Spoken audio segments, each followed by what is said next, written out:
रश्मि और अमर लॉकडाउन के चलते डेटिंग ऐप पर मिलते हैं। उसी बीच उनकी बॉन्डिंग बहुत अच्छी बन जाती है और दोनों एक दूसरे से प्यार करने लगते हैं। बस लॉकडाउन खत्म होते ही चट मंगी पट शादी। उससे पहले घर में बात तो कर लो। अरे माँ पापा कभी मना नहीं करेंगे। अमर की बात सुन रश्मि खुश हो जाती है। ऐसे ही दिन बीतते हैं और देखते ही देखते लॉकडाउन खुल जाता है, जिसके अगले ही दिन अमर अपने परिवार के साथ रिश्ता लेकर रश्मि के घर पहुंच जाता है। अभी लॉकडाउन खुला ही है और कोरोना तो ख़त्म भी नहीं हुआ, इसलिए ज़्यादा कुछ ना करके अगले कुछ दिनों में छोटे फंक्शन के साथ शादी कर लेते हैं। अमर के पापा की बात पर सब सहमत हो जाते हैं। कुछ दिन बाद दोनों की शादी हो जाती है और रश्मि अपने ससुराल पहुंच जाती है। बेटा, शादी तो तूने अपनी मर्जी से कर ली, लेकिन बहू को बोल देना इस घर में हुक्म मेरा ही चलेगा, इसलिए अपना राज जमाने की कोशिश भी ना करें। माँ, रश्मि को यहाँ सिर्फ प्यार, आशीर्वाद और अपनापन चाहिए, पैसा या राज नहीं। बेटी की बात पर सास मुंह बनाए वहां से चली जाती है और अब वो हर रोज रश्मि को परेशान करना और ताने देना शुरू कर देती है। देखो, ये है आजकल की लड़की, इंटरनेट पर लड़कों से बातें करते हुए इन्हें शर्म भी नहीं आती, और यहाँ तो देखो कितनी सीधी सुशील बनकर दिखा रही है।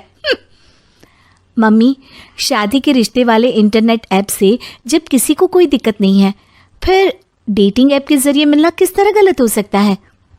रश्मि के डेटिंग ऐप वाली बात सुन उसकी हैरान सास तुरंत तुनक कर पूरे घर को सिर पर उठा लेती है, जिसकी आवाज सुन अमर और उसके पापा भी वहां आ जाते हैं। हाय मेरी माता, इतना बड़ा झूठ!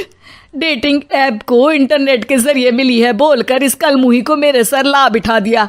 अरे नास पिटी, तुझे जरा भी शर्म नहीं आई?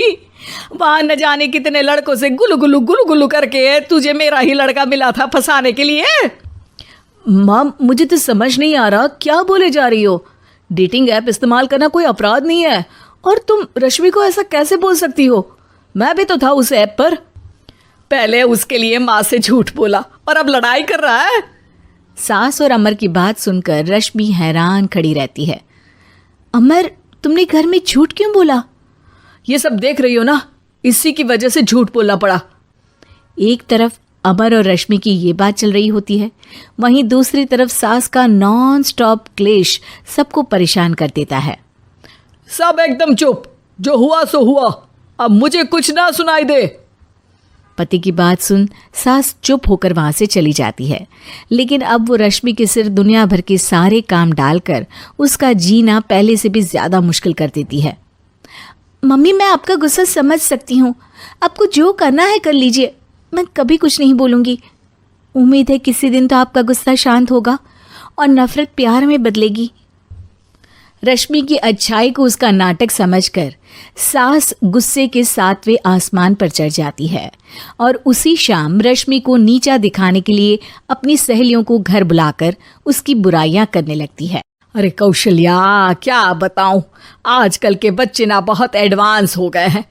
पहले रिश्ते घर परिवार वाले सब देख परख के कराते थे, और अब ये लोग खुद न जाने कहाँ कहाँ मिलकर खुद ही सब कुछ पक्का करके हमें बता देते हैं। लड़की का कैसा दिन धर्म, कैसा ईमान, कैसा चरित्र कुछ नहीं पता, बस प्यार किया और घर लाकर बिठा देते हैं। अरे ऐसा क्यों बोलती हो? आजकल बच्चे अपने आप में बहुत समझदार हो गए हैं, और फिर पूरी जिंदगी तो उन दोनों को ही साथ निभानी है। अपनी पसंद से शादी कर भी ले तो क्या दिक्कत?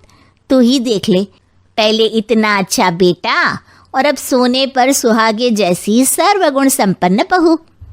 और पता है, अभी कुछ दिन पहले मेरी बेटी ने मुझे डेटिंग ऐप के बारे में बताया, जहाँ लड़का लड़की अपनी पसंद से अपने आप एक दूसरे को चुन लेते हैं, और फिर अगर सब सही रहता है तो बात आगे भी बढ़ जाती है। अरे इसमें इतना खुश होकर क्या बता रही हो? ये तो गलत है।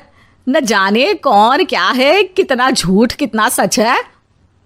अरे पर सोचो, जब तुम किसी के बताए रिश्ते को देखने जाते हो तो क्या एक ही बार देखने से सच झूठ का पता लगा सकती हो? ज़रूरी नहीं कि बच्चों का लिया फैसला हमेशा गलत हो। अरे बहुत बार हमसे भी तो गलत फैसले होते हैं ना। अच्छे बुरे लोग तो हर जगह मिल सकते हैं, फिर इसमें सिर्फ बच्चे ही गलत कैसे? सहेलियों की बात सुन सास सोच में पड़ जाती है और इसी तरह कुछ दिन बीत जाते हैं, जिसमें ना तो वो रश्मि को परेशान करती है और ना ही कोई ताना सुनाती है, जिसे देख रश्मि परेशान हो जाती है। मम्मी, आपकी तबीयत तो ठीक है ना? कुछ दिनों से देख रही हूँ आप मुझे कुछ बोलती ही नहीं। तो मेरा परेशान करना ज्यादा अच्छा लगता है क्या? नहीं, आपकी शांति उससे ज्यादा परेशान कर रही है। शांति इसलिए है क्योंकि मुझे एहसास हो गया है कि गलत तुम लोग नहीं, मेरी सोच है। प्यार तो एक सुंदर एहसास और शादी खूबसूरत साथ है। अगर ये साथ सच्चा है तो कहीं पर भी किसी भी तरह जुड़ा हो, उससे कोई फर्क नहीं पड़ता। आप कौन है? इतनी अच्छी बातें मेरी पत्नी तो नहीं बोल सकती। क्या आप भी?